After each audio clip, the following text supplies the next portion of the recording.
Bienvenue sur Top Invest, la chaîne des tops d'investissement. Ici, on parle essentiellement d'entreprises de qualité. Alors, aujourd'hui, on va parler de Legrand. Vous souvenez-vous, au mois de février 2022, j'ai parlé de Legrand ici. Donc, on avait fait une évaluation rapide ici, quantitative, je rappelle toujours. OK? Donc, c'était une belle compagnie déjà à cette période-là. Ça a toujours été une belle compagnie d'ailleurs. Et ça n'a pas changé aujourd'hui. Donc, vous avez vu une chose. À cette période-là, on valorisait la compagnie aux alentours de 117 € l'action niveau supérieur. Et ça prenait en considération une croissance de 5% sur les 5 prochaines années, un PER de 25, d'accord? Donc, c'est le PER, vraiment le PER le plus élevé parce qu'on avait 20, 22, 25 comme PER. Et un free cash flow en termes de marge aux alentours de 15%. OK? Donc, déjà à cette période-là, je vous ai dit que le prix qui était marqué à cette période, je pense que quand on faisait l'analyse, on était aux alentours des 87 € par là. OK? Donc, je vous avais dit qu'à partir de 87 €, c'était pas une opportunité d'investissement extraordinaire. Donc, idéalement, on devrait s'intéresser à cette compagnie aux alentours des 70 € par là. Ça pourrait être intéressant. OK? Donc, aujourd'hui, comme d'habitude, la patience est une vertu. Le marché finit toujours par vous récompenser quand vous êtes patient. Aujourd'hui, c'est une compagnie qui s'est négociée aux alentours des 74 € par là. OK, je ne sais pas si ça a baissé aujourd'hui. Donc, c'est une compagnie qui s'est négociée à 74 €. Donc, peut-être à ce niveau-ci, ça commence à être intéressant. D'accord? Donc, entre-temps, c'est une entreprise qui a publié ses résultats semestriels. D'accord? Vous savez qu'on est dans un environnement un peu pessimiste actuellement. Donc, c'est toujours intéressant d'aller regarder les rapports financiers avant de prendre une quelconque décision d'achat. D'accord? Donc, quand je lis ces rapports financiers ici, rapidement, je les survole. Donc, publication du premier semestre ici du 29 juillet 2022. Forte croissance des ventes de 18,5%, donc croissance organique de 10,9%. Donc, croissance organique, ça veut dire ici que essentiellement la croissance qui n'est pas liée à aux acquisitions. OK? Et résultat très solide en dépit d'un environnement instable et de forte inflation. Marge opérationnelle ajustée de 20,5% des ventes. Hausse du résultat net de 13,9%. Donc, enfin, hausse du résultat net plus 13,9%. Ça, c'est plus, c'est pas d'accord? C'est pas la marge ici. Donc, ça, c'est en termes de pourcentage de croissance. Annonce de 2 nouvelles acquisitions bolt-on dans les data centers. Bolt-on, ça veut juste dire qu'on fait des acquisitions dans le même segment d'activité, en fait. Donc, ce sont des acquisitions ici qui nous complètent, d'accord? Donc, généralement, c'est comme un exemple. Si LVMH fait l'acquisition de Gucci, c'est le même cœur de métier, donc elles se complètent. Mais si LVMH va faire peut-être l'acquisition, je sais pas, l'exemple d'Elior, allons-y faire ça comme ça. Vous allez voir que c'est pas la même chose. Vous voyez ce que je veux dire? Donc ici, objectif annuel 2022 de chiffre d'affaires rehaussé. C'est une bonne chose. Une entreprise qui rehausse son objectif de chiffre d'affaires pour 2022. Croissance totale hors change, donc hors taux de change de 9 à 12%. Donc, dans le meilleur des mondes, tout se passe bien dans cette compagnie. Je vous ai toujours dit que quand vous lisez un rapport financier, on cherche. Qu'est-ce qui s'est passé? Pourquoi ça s'est passé? À quoi s'attendre à court terme? Et quel est l'état du bilan? D'accord? Ici, on a déjà qu'est-ce qui s'est passé. À quoi s'attendre à court terme? Ils disent que voilà, les objectifs 2022 sont maintenus. OK? Enfin, ça c'est une première partie. OK? Maintenant, on va répondre à la question de savoir pourquoi quelle est la raison pour laquelle ça s'est passé. Le chiffre d'affaires s'établit à plus de 4 milliards d'euros, il progresse au total de 18,5%, nourri par une croissance organique soutenue de 10,9%. La marge opérationnelle ajustée ressort à 20,5% des ventes, confirmant une belle résistance en dépit d'un environnement particulièrement instable et inflationniste. Le résultat net progresse de 13,9%. Dans un contexte économique de plus en plus incertain, le groupe s'organise pour, d'une part, saisir toutes les opportunités de croissance grâce à la qualité de son positionnement sur des segments structurellement portés par la digitalisation et les économies d'énergie, notamment les data centers, les solutions d'efficacité énergétique et les produits connectés. L'investissement permanent dans l'innovation ou encore sa politique continue d'acquisition bolt-on. OK? Donc, ils disent qu'ils vont continuer la même stratégie à long terme et qu'ils sont sur des segments à forte croissance. Ça, prenez ça comme ça, c'est bon, c'est de l'information, d'accord? C'est pas un truc qui va dire, ah ouais, digitalisation, économie d'énergie. OK, c'est bien, digitalisation, économie d'énergie, c'est très très bien, mais dans un environnement normal. OK? Donc, ici, vous pouvez poser la question à savoir, quand on parle de digitalisation, qui sont nos clients? Quand on parle d'économie d'énergie, qui sont nos clients? Ils sont impactés par quoi? Est-ce que l'environnement actuel pourrait les impacter négativement à court terme ou à moyen terme? Ça nous permet à peu près de voir. Il ne faut pas juste rester sur ces termes-là en se disant que ça c'est l'avenir. Non, pas du tout. D'autre part, limiter l'impact d'un ralentissement économique sur ses résultats grâce notamment à la poursuite de l'optimisation de sa base de coûts, un pricing power intact et des équipes réactives en prise directe avec leur marché. OK, donc c'est-à-dire que en cas de danger, on peut réduire les coûts, d'accord? Également, on a un pricing power en cas d'augmentation du prix des matières premières, etc. D'accord? Le pricing power reste intact. Donc, voilà, c'est de l'information, tant mieux. Ça se voit qu'ils ont réussi à le faire ici. Mais cette année-ci, le premier semestre, c'est correct. C'est surtout au second semestre qu'on va devoir voir les vraies choses. OK? Enfin, je pense que toute l'année 2022 a été une année assez compliquée pour tout le monde. Sauf, par exemple, pour le grand. Donc, les objectifs annuels 2022 revisés. Le groupe poursuit en 2022 sa stratégie de développement rentable et responsable dans le cadre de sa feuille de route stratégique. C'est quoi sa feuille de route stratégique? Petit 2. On met ça ici. Quand on met 2 ou bien 1, allez-y voir les notes de bas de page. Pour davantage d'informations, le lecteur est invité à se référer au communiqué de presse du 22 septembre 2021. Donc, vous, en tant qu'analyste, vous savez que vous devez aller lire le communiqué de presse du 22 septembre 2021 parce que c'est dans ce document-là que vous allez trouver l'information concernant la route stratégique, la feuille de route stratégique. Tenant compte des bonnes réalisations du premier semestre 2022 et des perspectives macroéconomiques actuelles, le Grand revise ses objectifs annuels fixés pour 2022 en visant dorénavant 1. Une croissance de ses ventes hors effet de change revue à la hausse, comprise entre 9 et 12%, contre 5 à 11% précédemment. Bien, avec une croissance organique comprise entre 6 et 9%, contre 3 à 7% précédemment. Et 2, un effet petit 2, on va le dire comme ça, un effet périmètre d'environ 3% contre 2 et 4% précédemment. Dans tous les cas de figure, tout ça, ça veut dire qu'il y aura de la croissance. On s'attend à avoir de la croissance dans tous les cas de figure. OK? Une marge opérationnelle ajustée de l'ordre de 20% du chiffre d'affaires avec petit 1, une marge de 19,9% à 20,7% avant acquisition à périmètre 2021 et une dilution liée aux acquisitions comprises entre moins 20 et moins 40 points de base. On va se dire une chose. Tout ça, ça veut dire que on va maintenir nos marges opérationnelles aux alentours de 20% par là. OK? Aux alentours de 20% par là. Avant toute acquisition. OK? Donc, voilà, c'est à peu près tout le blablabla qu'on peut avoir ici. Après, vous pouvez aller regarder ici, en termes de chiffre d'affaires, quelles sont les zones ici qui sont impactées. Surtout, regardez ici ce que le grand fait précisément, d'accord? Quels sont les secteurs dans lesquels elle opère précisément? Est-ce qu'elle est impactée par le ralentissement de l'immobilier en Asie? Ce genre de choses-là. C'est un exemple. Je pense juste au même moment.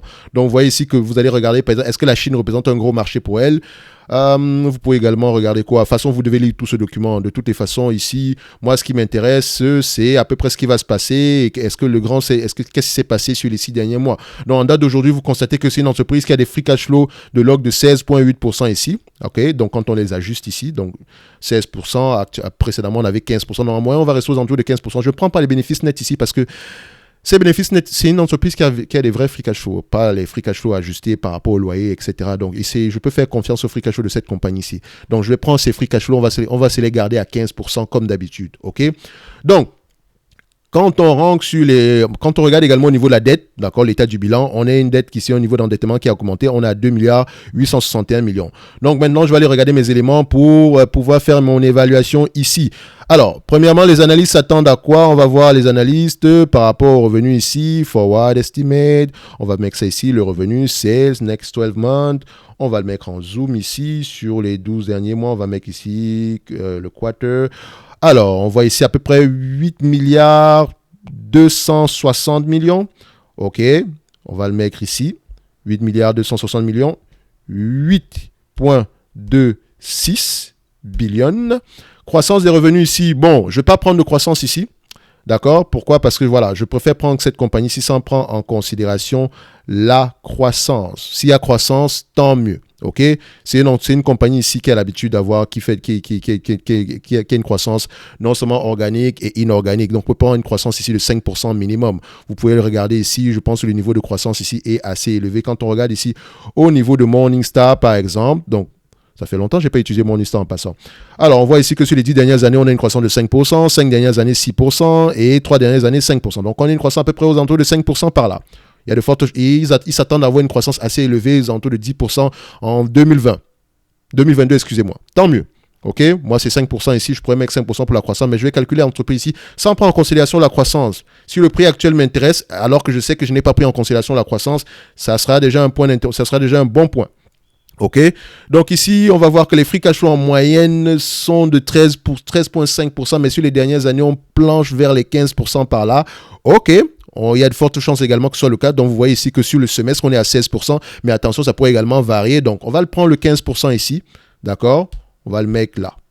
Ok, on va le garder à peu près comme il était précédemment. Le nombre d'actions ici. Combien d'actions on a présentement sur cette compagnie ici?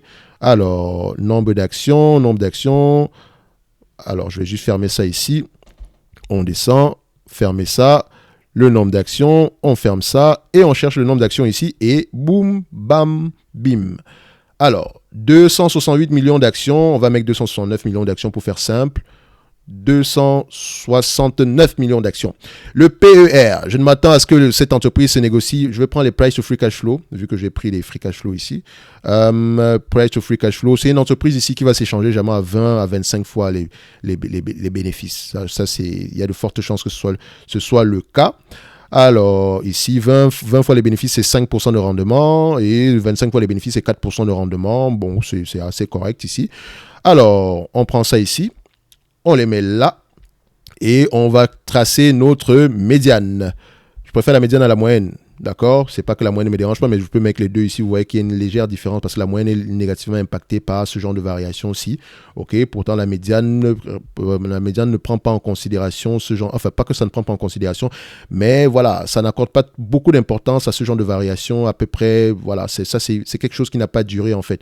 Donc, vous voyez ici qu'on passe plus de temps au-dessus qu'en dessous, ok? Donc, en termes de... Sur les 20 dernières années, ici, c'est une entreprise qui se négocie entre 18 et 16 fois les free cash flow.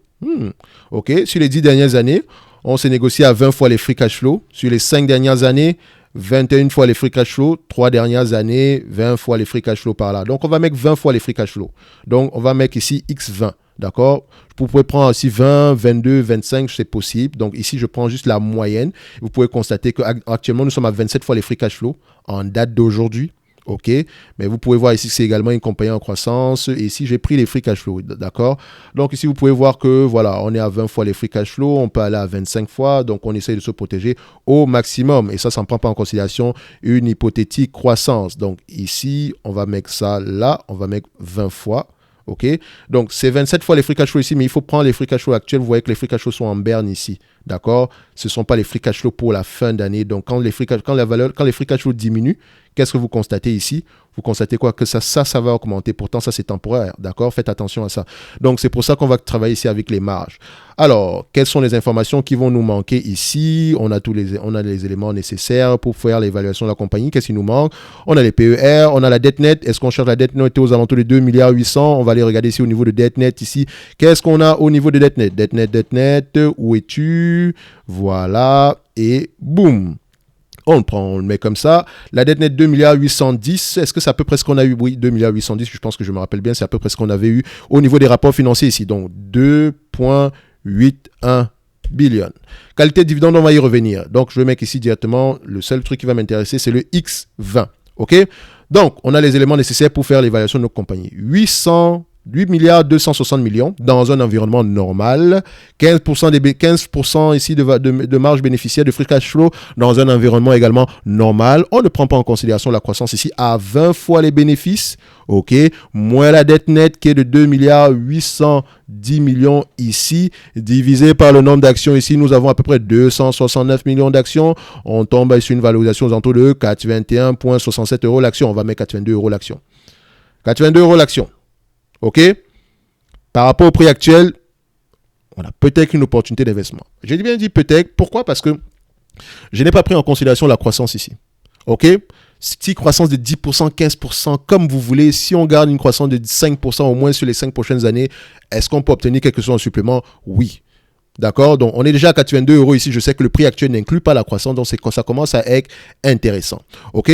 Donc, maintenant, si les multiples de PER augmentent, comme c'est le cas ici sur les dernières années, les multiples de free cash flow augmentent, on pourra, c'est une entreprise qui se paye généralement à des multiples supérieurs à 20 fois les bénéfices, parfois.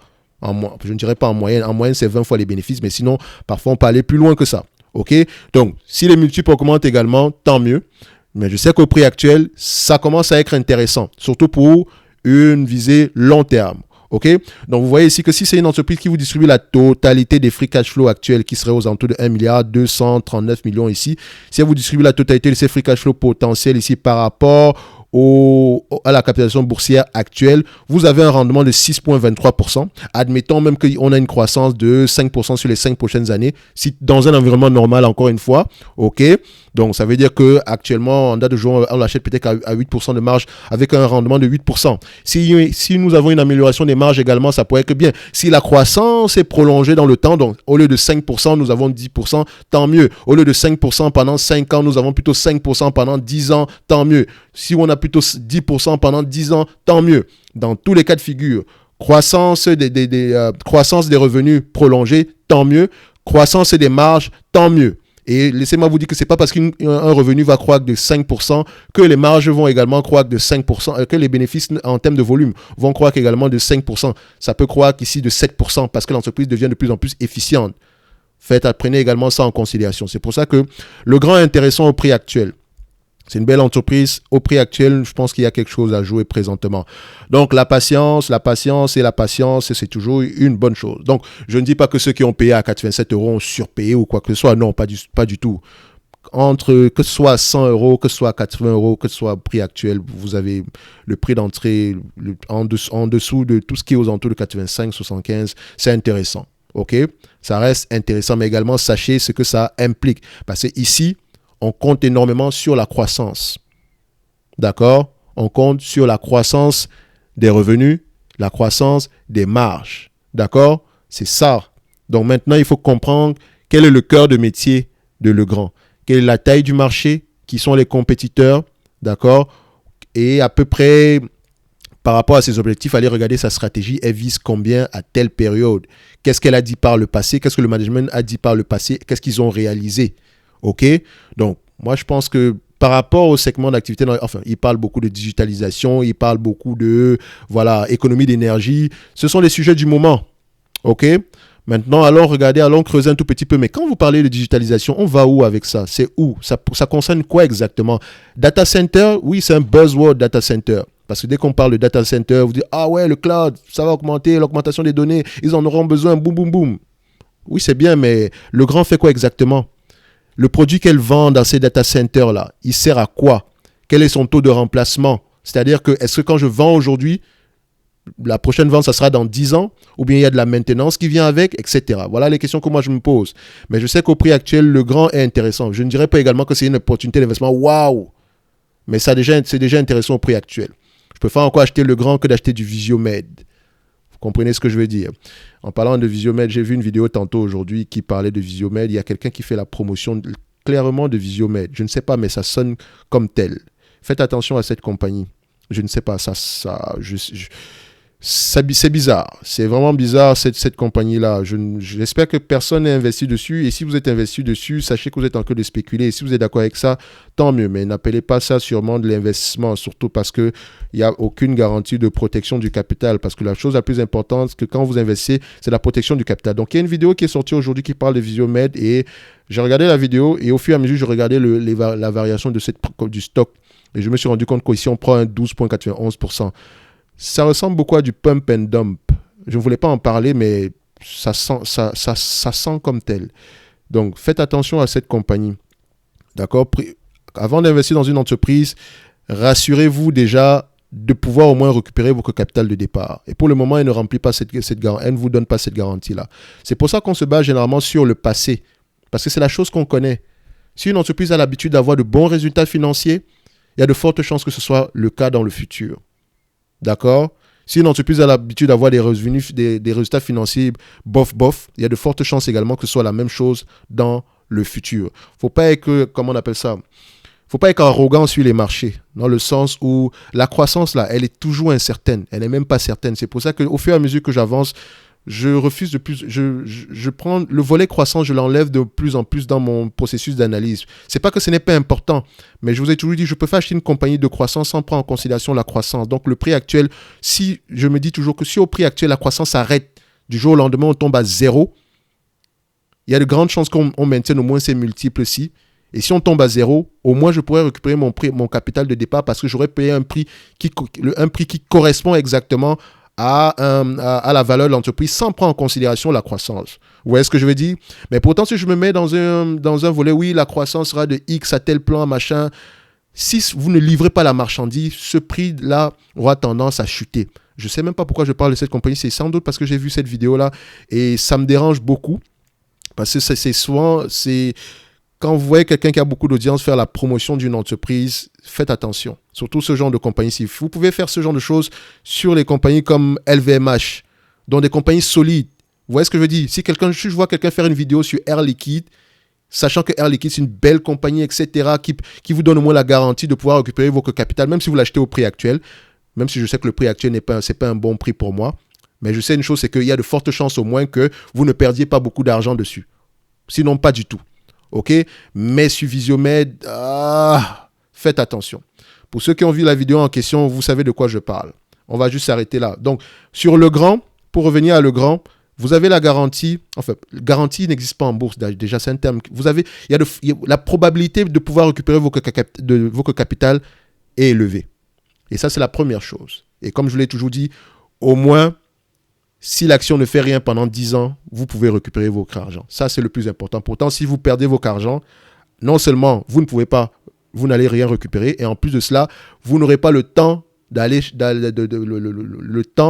voilà, en termes de récupération, hein, je parle de temps, parce que si vous travaillez aujourd'hui, vous avez un salaire et que vous investissez cet argent-là, en fait, c'est du temps. C'est la rémunération de votre temps, ce salaire-là. Votre épargne aujourd'hui, c'est la rémunération de votre temps. D'accord? Donc, si vous perdez cet argent-là, c'est du temps que vous avez perdu et vous ne pouvez pas récupérer le temps. Vous voyez ce que je veux dire? Le temps, c'est la chose la plus importante. D'accord? C'est la chose la plus importante. C'est la véritable richesse, en fait. C'est le temps. C'est le temps. Donc, faites attention. Au moins, récupérer votre somme de départ, ça vous permet au moins d'être assez safe dans le futur. D'accord? Donc, je ne sais pas si vous avez compris cette analogie-là. C'est comme ça que moi, je pense, en fait. Donc, c'était une parenthèse. Maintenant, on va juste parler du dividende à la fin de la journée ici. C'est parce que, voilà, au fur et à mesure que je fais des vidéos, parfois, je parle des choses. Quand ça me dérange, j'essaie de rester le plus vrai possible ici. Je peux également me tromper ici, mais sachez que le plus important pour moi, c'est au moins que vous puissiez récupérer votre argent dès le départ. Mais faites toujours vos recherches. Faites toujours vos recherches, c'est facile de le dire. C'est facile de le dire, c'est des données. Faites vos recherches, etc. C'est pour ça que je vous dis toujours, les belles compagnies, je suis prêt à faire la promotion d'excellentes entreprises. D'accord? Mais une compagnie de merde, jamais de la vie. C'est pour ça qu'on appelle, je dis toujours, ici on parle essentiellement d'entreprises de qualité, mais quand on ne parle pas d'entreprise de qualité, je vous dis également, et je peux me tromper également, mais quand une entreprise n'est pas de qualité, c'est facile à voir avec les chiffres. D'accord? Ça ne veut pas dire également qu'une entreprise de qualité aujourd'hui ne va pas devenir une entreprise de merde demain. Faites attention à ça, d'accord? Donc, dans tous les cas de figure, on se protège. Il faut toujours poser la question pourquoi? Et il faut toujours être méfiant sur les marchés. Toujours. OK? Donc, quand on regarde le dividende ici, c'est un dividende qui est croissant depuis plusieurs années, etc. 2,21% de rendement ici aujourd'hui. Donc, par rapport au prix actuel, nous avons une entreprise qui paie à peu près, si on regarde bien, aux alentours de, 2% ici, 0,022 multiplié par 20 milliards ici. Ça représente il paie à peu près 400 millions ici en termes de dividendes. Donc, il rapporte à peu près 1 milliard 200, 400 millions ici. Donc, on peut se dire ici que le dividende ici, il est assez safe. Donc, par rapport, c'est à peu près 36-37% ici de ce qu'il rapporte. Je ne parle pas du PER ratio qui est basé, lui, sur le net income. Moi, je parle ici par rapport au free cash flow ici. Donc, je sais que par rapport au free cash flow, ça représente à peu près 36% des free cash flow qu'on paye en termes de dividendes. Donc, on peut payer ce dividende-là et on n'est même pas endetté en réalité. D'accord? Donc, quand je dis on n'est pas endetté, c'est même le restant de ce montant-là, on peut payer la dette avec, il reste à peu près aux alentours de 800 millions par là. Ça nous permet ici de payer la dette et la dette en question, on peut la payer en 3 ans. D'accord? Donc, Legrand reste une opportunité d'investissement au prix actuel, je dirais, et potentiellement une opportunité d'investissement présentement. Ce n'est pas une opportunité waouh parce que le narratif l'hypothèse se construit totalement au niveau de la croissance. Ok? Donc, ici, il faut vérifier la croissance. D'accord? En termes de croissance, à quoi s'attendre dans les années à venir? Ou en tout cas, avoir une idée générale de où est-ce qu'on s'en va. Ok? Idéalement, pour moi, ici, s'il fallait acheter cette compagnie-ci, le prix actuel ne me dérangerait pas. Ok? Ça ne me dérangerait pas du tout. Surtout que le passif de cette compagnie parle pour elle. C'est une compagnie de qualité et ça se voit clairement sur les chiffres. Regardez ça. Ça se voit clairement. Il n'y a rien à dire. Les marges sont stables. Les revenus sont à peu près stables. Oui, parfois on a connu des périodes compliquées. Mais la dernière fois que cette compagnie a perdu de l'argent, c'était quand? Quand vous regardez ici, la dernière fois qu'elle a perdu de l'argent, c'était quand? La dernière fois qu'elle a eu des free cash flow négatifs, c'était quand? C'était quand? De 2005 à aujourd'hui, on n'a jamais perdu d'argent. Et en 2008, on a eu une crise en 2008. 2008-2009, il y a eu une crise. On n'a pas perdu d'argent. Donc vous voyez que cette compagnie est bien gérée. Il y a de fortes chances que cela continue dans le futur. Et c'est tout ce que vous devez, c'est la chose la plus importante à comprendre.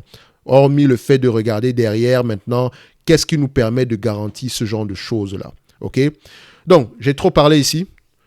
Belle entreprise, prix actuel intéressant maintenant. Et je vous ai dit pourquoi. 82 € ici ne prend pas en considération la croissance des bénéfices. Et si on le fait bêtement ici, si on a une croissance ici des bénéfices, disons que voilà, nous avons une entreprise ici qui aura une croissance des bénéfices sur les 5 prochaines années, etc.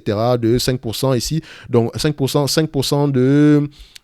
sur les 5 prochaines années, ça revient ici à multiplier par 1,28 ici. Donc, ça fait ici à peu près 405 € par là. Donc, par rapport au prix actuel, on va se dire que bon, si tout se passe bien dans le meilleur du monde, on a à peu près 39% ici de potentiel de croissance. Ici, 39%. Si tout se réalise, c'est à peu près 7% de rendement. Si on distribue également un dividende ici, ça vous donne à peu près un rendement ici aux alentours de, voilà, à peu près 9% par là. Ce qui n'est pas mauvais. Je calcule rapidement. Mais vous allez voir que c'est comme ça que mon cerveau fonctionne en fait.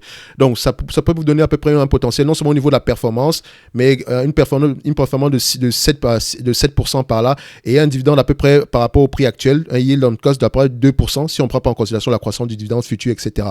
Et je vous ai dit ici qu'en date d'aujourd'hui, si vous distribuez la totalité des free cash flow en termes de dividendes ici, vous aurez à peu près un rendement aux alentours des 5 à 6% par là, ce qui n'est pas déjà mauvais. OK? Donc, lisez vos rapports financiers et privilégiez uniquement les entreprises de qualité. D'accord? Donc, actuellement, il y aura beaucoup de soldes sur le marché. Recherchez la crème de la crème. Merci, on se dit à bientôt.